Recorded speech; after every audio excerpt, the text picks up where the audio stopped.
Hi, it's Tash from All the Pretty Paper. I'm just starting off with a 12 by 12 layout for you today. I have got my gesso and I'm just putting it on the page, and what I'm going to do is try and spread it out as evenly as possible. Try and do a thin layer, not too thick, and I'm using the card because I find it spreads it quite evenly and it tends to get all the page. There's nothing worse than putting the gesso on your page and then after you've put your ink on, realizing you've missed a spot. So I'm coming in with gelatos today. It's my mixed media play, I guess. It's just a mix of green, purple and blue. It's all the gelatos I own.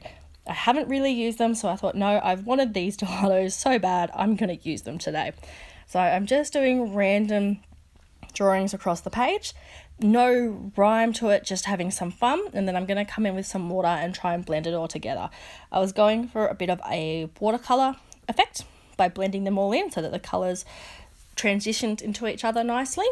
As you can see, I'm having a bit of trouble with that with my brush. I was using a watercolour brush and the water wasn't quite enough. So I've actually gone and got my little, I guess, artist tray or paint tray, whatever they're called, put water in it. And I'm still trying with that brush. In the end, I get frustrated with that brush. The bristles were too soft and I've gone and got one of my kids' craft painting brushes that have a thicker, harsher bristle or brush to them to help with the blending, so that blended in more. Then I've got the soft watercolor in the background. I wanted to add a bit of bling, I guess, so I've come in with the Heidi Swap Color Shine and I'm just using the gold and the pink to start with and just doing splatters on the page. The gold ones did come out quite big, so I thought, I'm going to roll with that and do big ones as well and make them bigger, so the gold would stand out a little bit more. I felt it was missing, because it is the blues and the purples and it's just gold and pink on top. I felt it was missing something and needed to be tidied a bit more, so I did grab the teal there and do splatters of the teal as well. So this is my background that I've decided to use, and I've just put a dark blue border and I've just done some gold zigzag stitching on the machine. So you can see that I'm not going to use that gesso page as my background. It is something I'm going to use to do embellishments with, and this is the photo I've chosen to scrap. It's of me and my eldest son after a Christmas party. It was lots of fun. Me and him stuck around a bit later while my partner dropped the other two kids off home with my sister, so me and him got to have a bit of party time, and this is a selfie we took of a fun night. I guess the two of us. He was having a blast. It was fun to hang out with him one-on-one time, which doesn't happen often. So yeah, just wanted to capture this photo of that moment or document it. So right now what I'm doing is preparing the layers for the back of my photo. I've gone with the same blue and white as my background. This is something I like to do with my photos. I find it quite effective. So I cut them down to the same size, I back the photo as a solid color, cut them both down to that same size, and then I just do a random cut through the middle or diagonally across, however I'm feeling at the time. And then I just match the two colors so that it looks like it's a solid cardstock, but it's actually two different, but it's got the two different colors. And I find it quite effective when I'm backing my photos.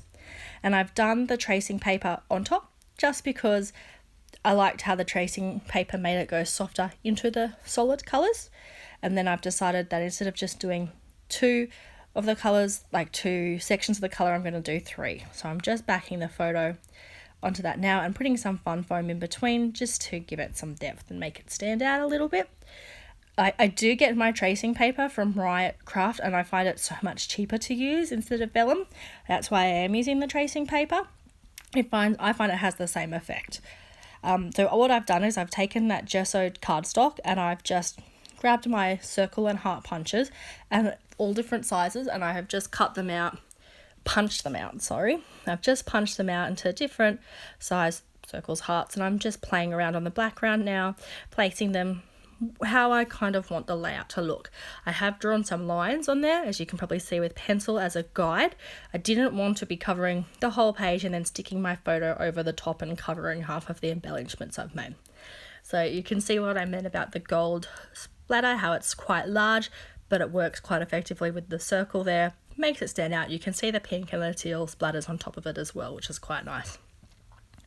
I decided that I wanted to add a bit more texture behind the embellishments, going in a diagonal from right to left. So I'm coming in with the Heidi Swapped metallic texture paste, and I've chosen gold and teal.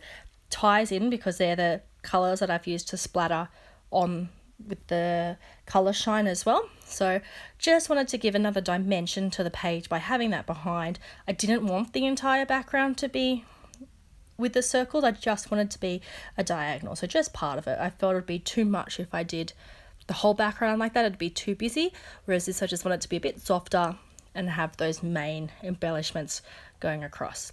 I've mixed the gold and the teal together, as you can see through the stencil, and I'm actually quite happy with how that turned out. Some of the circles are half gold and teal, and it's not something I would have thought to mix the two. I would have been a bit worried one was more overpowering, but it actually worked out really well. As you can see here, I've put the embellishments, my punched out embellishments on top, and it goes quite nicely with that, the stencil circle going diagonally across. So just adds that little something extra to the page, and I thought I'd do a doily here as well. I wanted the nice soft, I guess, lacy part of the doily to pop out over the side and go over the border of the dark blue. I thought it'd be quite nice having it that way, and just adding some more fun foam to lift my picture up again, because there is a lot of different dimensions to this layout. So just putting it on. I then come through and going to work on my title. I knew I didn't want too big a title. I didn't want the title to be overpowering, so I've just picked a simple title, and this is my stash type of all things I found in my stash that I could add to the page. So you can see I ended up doing some stitching across those lines, and I've just done the gold zigzag stitch again to match the border. And I'm just coming in with these thickers. They were a Hip Kit Club exclusive thickers that I found in my stash that I thought would work perfect. That blue is almost similar to the teal blue, so it matches perfectly, and it's got a bit of a shine to them as well. They're not just a plain matte blue. And then I'm coming in, they had little hearts on the thickers as well, which was awesome. That worked out perfectly. So I'm just sticking little hearts randomly across the page and working out whether I want to put hearts around the title or whether to do arrows, and I went with hearts. I really wanted to use those gold hearts, the stickers on the right, but it was the wrong gold. It was a shiny foil kind of gold opposed to the metallic gold that I'd used from the texture paste, so I ended up not using them. I felt the photo needed more, so I've come in and bordered around my photo with gold brads. As you can see, it's got that matte gold, and I just frame the picture nicely, draw the eye to the photo, and it's just some close-ups of my page of the finished product. Thank you very much for watching.